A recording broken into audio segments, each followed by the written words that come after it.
El dragón que define el mundo.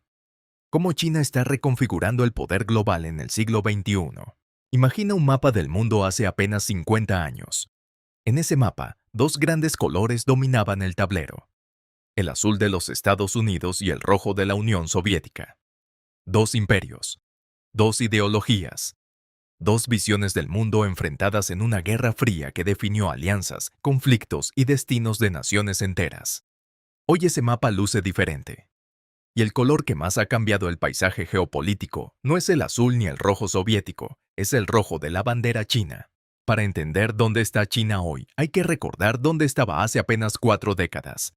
En 1978, cuando Deng Xiaoping lanzó las reformas económicas conocidas como Reforma y Apertura, China era un país devastado por décadas de aislamiento, revolución cultural y hambrunas masivas.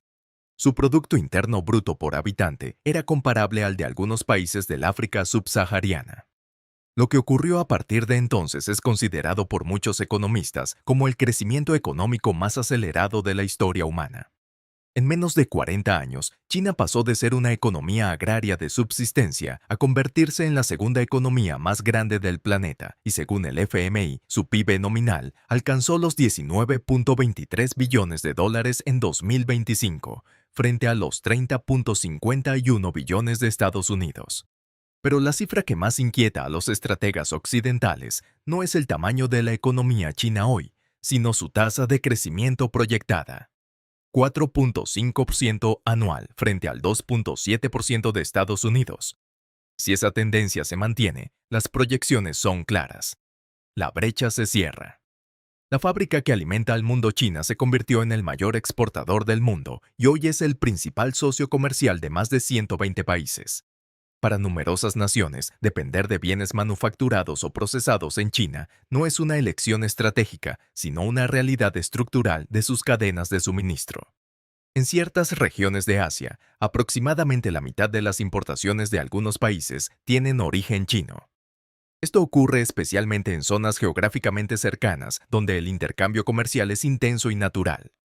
Pero la influencia no se limita a manufactura de bajo costo. Incluye inversión en minería, desarrollo de infraestructura crítica y financiamiento de grandes proyectos a escala global. China es el mayor productor mundial de acero, cemento, aluminio, vidrio, energía solar y vehículos eléctricos. No es solo una fábrica, es el corazón industrial del siglo XXI. Ya en la era reciente, en el 2013, el presidente Xi Jinping anunció desde Kazajistán un proyecto que en aquel momento muchos subestimaron: la iniciativa del Cinturón y la Ruta, conocida en Occidente como la Nueva Ruta de la Seda, o también llamado Belt and Road Initiative. La idea tomaba inspiración de antiguas rutas comerciales surgidas hace más de 2000 años durante la dinastía Han, aquellas conexiones terrestres y marítimas que permitían transportar seda, especias y conocimiento entre Asia y Europa. Lo que Xi Jinping propuso, sin embargo, no era nostalgia histórica. Era geopolítica pura del siglo XXI. El plan buscaba conectar regiones mediante corredores comerciales terrestres y marítimos, financiados por bancos estatales chinos, construidos por empresas chinas y destinados a ampliar la presencia económica y diplomática de Beijing en el mundo entero. Si el siglo XX se decidió en los campos de batalla físicos, el siglo XXI se está decidiendo en servidores, laboratorios y patentes. Y en este terreno, la competencia entre China y Estados Unidos es feroz, profunda y, en muchos sentidos, determinante para el futuro del orden mundial. China estableció en 2017 un Plan Nacional de Desarrollo de Inteligencia Artificial de Nueva Generación que describe la IA como una tecnología estratégica y un foco central de la competencia internacional. El objetivo declarado: alcanzar liderazgo mundial en inteligencia artificial para el 2030. Las inversiones en este campo han sido masivas. Se estima que el mercado chino de IA podría alcanzar los 400.000 millones de yuanes para 2025, equivalente a más de 61.000 millones de dólares. Ahora, no hay que olvidar que hay una pequeña isla frente a las costas de China continental que concentra más tensión geopolítica por kilómetro cuadrado que casi cualquier otro lugar del planeta. Taiwán produce el 62% de los semiconductores lógicos más avanzados del mundo. Dicho de otro modo, Si Taiwán dejara de funcionar como proveedor global de chips, la economía mundial entraría en colapso en cuestión de semanas. Automóviles, teléfonos, computadoras, sistemas de armas, hospitales, redes eléctricas. Todo depende de esos diminutos circuitos. China considera a Taiwán una provincia rebelde que debe ser reintegrada al territorio continental, por las buenas o por las malas. Taiwán se considera una democracia independiente y cuenta con el respaldo implícito, aunque cuidadosamente ambiguo, de Estados Unidos. La guerra de los chips y los aranceles. En 2025, la tensión comercial entre Estados Unidos y China alcanzó nuevos picos. La administración Trump reinició una guerra arancelaria con China como parte de una reforma más amplia de la política comercial estadounidense. La escalada fue rápida. Aranceles contra aranceles, restricciones a exportaciones de minerales críticos por parte de China y nuevas limitaciones a la exportación de tecnología avanzada por parte de Estados Unidos. Finalmente, negociaciones en Ginebra y Londres llevaron a acuerdos parciales de reducción arancelaria, pero la disputa se trasladó rápidamente a terrenos más profundos: barreras no arancelarias, acceso a tierras raras, visas estudiantiles y control de flujos tecnológicos. El episodio subrayó la complejidad de una interdependencia económica que ninguna de las dos partes puede cortar sin lastimarse gravemente. Un análisis de Bloomberg en febrero de 2026 modeló 5 escenarios de conflicto en el estrecho de Taiwán. El más probable, según sus autores, es la erosión gradual de la estabilidad mediante tácticas de zona gris, presión diplomática, ejercicios militares cada vez más cerca de las costas taiwanesas y control progresivo del espacio marítimo y aéreo circundante. Incluso ese escenario moderado representaría un golpe del 0.6% al PIB chino y del 0.2% a la economía global en el primer año. Un conflicto abierto sería otra historia. Los modelos indican pérdidas potenciales de más de 10 billones de dólares en la economía mundial. Por eso, aunque la retórica es intensa, los cálculos estratégicos de todas las partes favorecen evitar la guerra directa. Hasta ahora, la influencia china no viaja únicamente en barcos cargados de mercancías o en trenes que cruzan estepas centroasiáticas. También se proyecta mediante lo que los académicos llaman poder blando, la capacidad de un país para atraer, persuadir e influir sin coerción directa. China ha expandido su red de institutos Confucio en universidades de todo el mundo, ofreciendo enseñanza del mandarín y difusión cultural. Ha desarrollado medios internacionales como The China Global Television Network que transmiten en múltiples idiomas. Ha invertido en becas universitarias para estudiantes africanos, latinoamericanos y asiáticos que posteriormente forman vínculos duraderos con el país. En el ámbito digital, plataformas chinas como TikTok, propiedad de ByteDance, y WeChat han penetrado mercados globales, generando intensos debates sobre soberanía digital, privacidad de datos y la posible influencia de Beijing sobre los contenidos que consumen cientos de millones de personas en todo el mundo. El sur global como tablero estratégico. Quizás el movimiento geopolítico más astuto de China en los últimos años ha sido su posicionamiento como líder del llamado sur global. El conjunto de países en desarrollo de Asia, África, América Latina y Oceanía que históricamente han sentido que el orden internacional los margina. En septiembre de 2025, durante el Día del Sur Global en la ONU, Xi Jinping presentó la iniciativa del Cinturón y la Ruta como una alternativa al modelo económico global dominado por pocos países. Una referencia clara al orden liderado por Washington.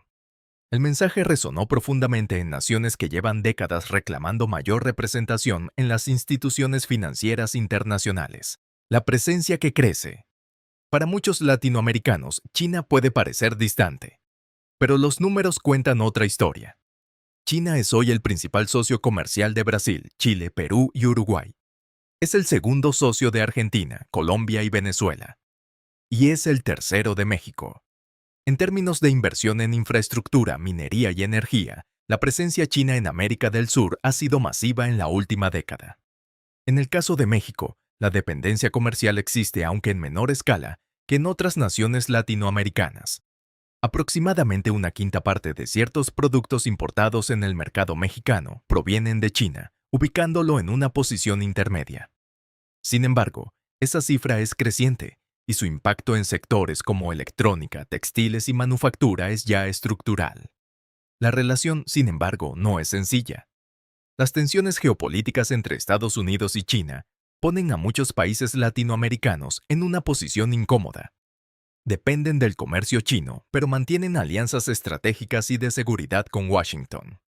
Navegar ese espacio sin ceder soberanía ni perder mercados es uno de los grandes desafíos diplomáticos del continente en esta década.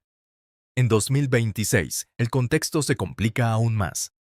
Tras la caída de Nicolás Maduro en Venezuela en enero del año anterior, analistas del Economist Intelligence Unit proyectan que el BRI enfrentará un año difícil en América Latina. Muchos gobiernos de la región podrían volverse menos receptivos a la participación china en infraestructura, energía y minería, bajo la presión de una política exterior estadounidense más asertiva bajo la administración Trump. No todo brilla en el dragón.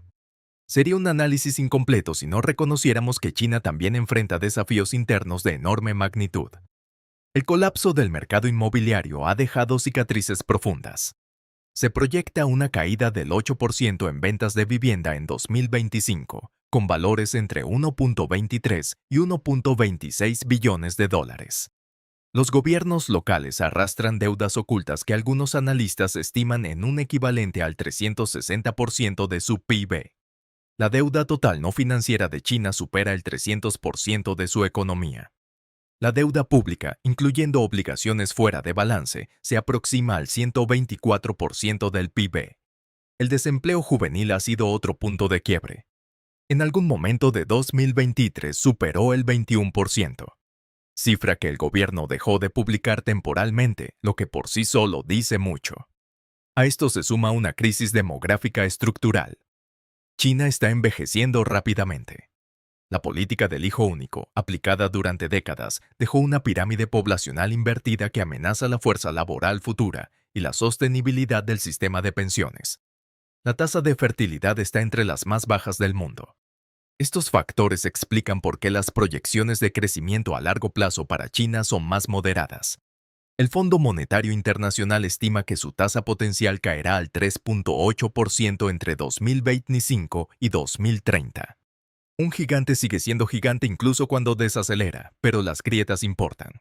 Como conclusión, podríamos decir que el ascenso de China no es un fenómeno que pueda comprenderse desde una sola perspectiva.